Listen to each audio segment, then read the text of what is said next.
remember right in the beginning, going into the woods and feeling absolutely at home. It was really great to get up in the morning and take my little dog Rusty for his walk, and the birds were singing in the trees, and we looked out for the trail of the little animals that had been running around in the night, and I thought, well, I wonder where they are now.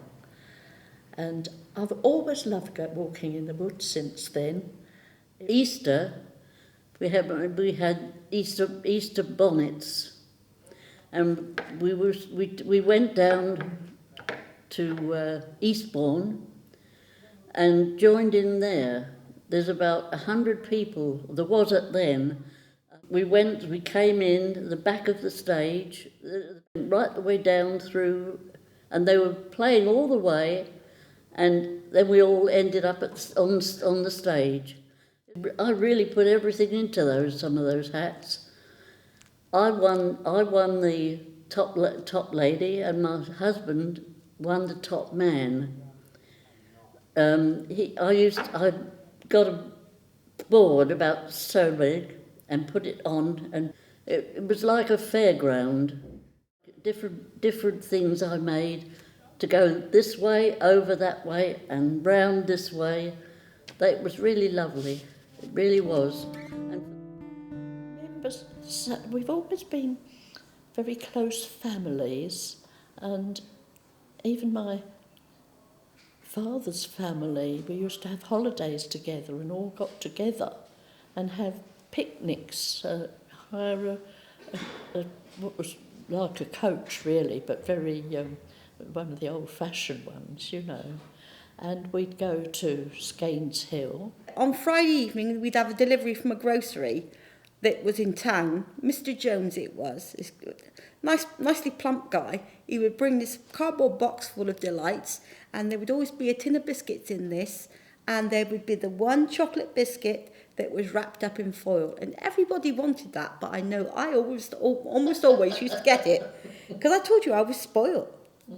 I was the youngest, because Jeff was born in 49 and I was born in 54.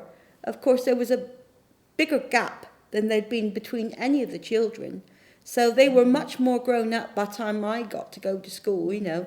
As a child, I went to Molescombe School, and there were bigger classes then. That's half the class, you know.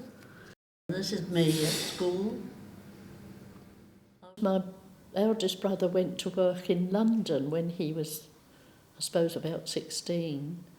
But that left, and my two sisters were out at work and living in jobs. So there was only my one brother and the two of us after the war. There was myself and a younger brother. So I was very close to my other brother, who wrote a lot about his life, Charles Yates. And he was the only one I remember living with, and he was very influential in my life as well, because he used to take me out a lot. I remember when we were quite small, my brother and I, we used to take our sandwiches over to the Wild Park, because we lived right opposite the Wild Park. We'd stay there all day, and we'd pick a basket load of elderberries and blackberries and the dandelions, and take it all home, and then we'd prepare it all for Dad, and he'd make wine with it. Well, the one year when he made a load of dandelion wine, it was all the yeast had all gone through, it was all ready to be bottled, and he was moved to another place in Littlehampton.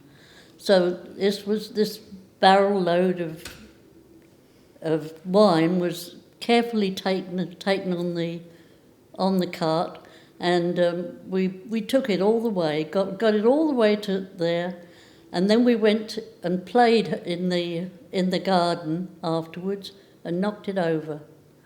Oh dear.